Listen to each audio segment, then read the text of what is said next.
Quand on coupe dans la petite enfance, on coupe dans l'avenir. Aujourd'hui, dans Perspectives essentielles, on parle d'un sujet dont on ne mesure pas encore toutes les conséquences, les coupes budgétaires dans la petite enfance.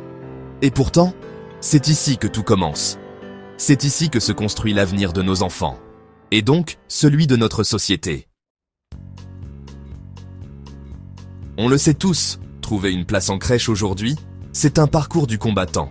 Les parents doivent parfois s'y prendre 9 mois à l'avance. 9 mois. C'est aussi long qu'une grossesse, et c'est surtout totalement inadmissible. On devrait pouvoir choisir une crèche en fonction de la qualité. Mais la réalité, c'est qu'on prend ce qui reste. Si quelque chose reste. Et les familles qui n'ont pas de place, elles doivent se tourner vers les crèches privées. Les crèches privées coûtent tellement cher que certains parents font un calcul terrible.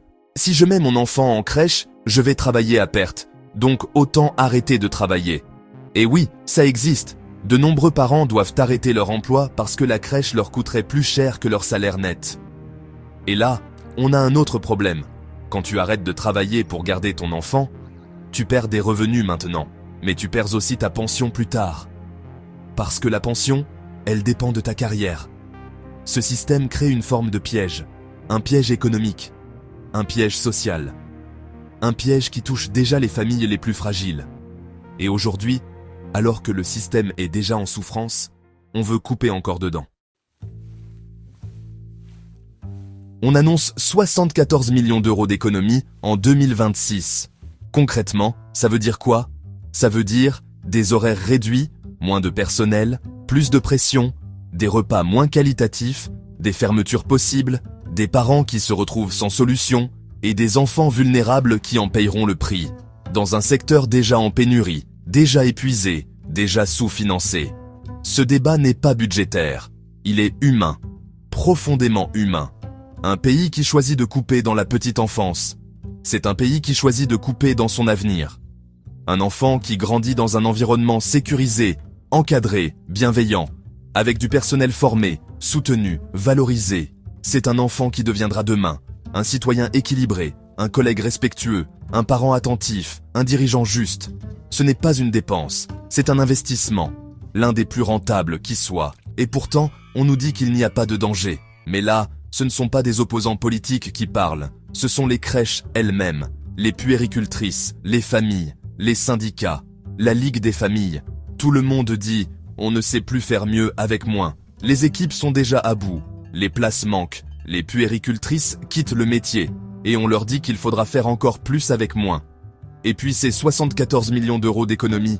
Pour combler quoi au juste? On verra ça dans une autre vidéo. Il faut arrêter de croire que ça ne concerne que la petite enfance. Non, ça touche tout le monde. Un enfant qui n'a pas un bon accueil aujourd'hui, c'est un jeune qui aura plus de difficultés demain. C'est un adulte qui manquera de structure, de repères, de sécurité, d'équilibre. Quand on coupe dans la petite enfance, on coupe dans la santé mentale future, dans l'éducation future, dans l'économie future. On coupe dans la stabilité sociale. La vérité, c'est que ce sont les fondations qu'on est en train d'abîmer. Et soyons honnêtes, ce système fonctionne parce qu'on n'est jamais unis. Chaque secteur se bat seul. Les infirmières, les enseignants, les puéricultrices, les policiers, les fonctionnaires, les soignants, les artistes, les agriculteurs. Chacun manifeste dans son coin. Et qu'est-ce qu'on leur répond? Tu connais la phrase. Lors de la dernière manifestation nationale, Georges-Louis Boucher a dit « 80 000 personnes dans les rues. Ce n'est rien. » Voilà où on en est. Tant qu'on manifeste séparément, tant qu'on est divisé secteur par secteur, tant qu'on est dispersé, alors oui, 80 000, ce n'est rien. Parce que celui qui s'attaque à chacun séparément, gagne. Il est temps de se réveiller, tous ensemble. Il ne suffit plus que chaque secteur se batte pour sa survie. Il faut comprendre que c'est le même combat. La petite enfance, c'est l'avenir. Les écoles, c'est l'avenir. Les hôpitaux, c'est l'avenir. Les transports, c'est l'avenir. La justice, c'est l'avenir. Ce qu'on détruit aujourd'hui, on le paiera demain.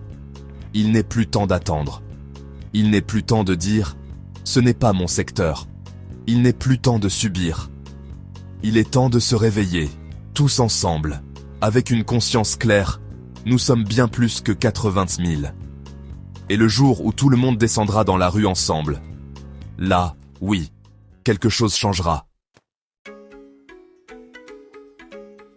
Les décisions politiques devraient aller dans l'autre sens. Créer plus de places en crèche, pas en supprimer. Revaloriser les puéricultrices, pas les épuiser davantage. Renforcer le taux d'encadrement, pas le remettre en question. Assurer une qualité stable pour chaque enfant, quel que soit le revenu des parents. Parce que la petite enfance, c'est la base.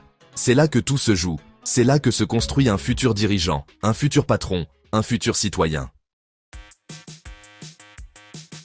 Aujourd'hui plus que jamais, le débat ne doit plus être combien ça coûte, mais combien ça rapportera à notre société si on fait les choses correctement.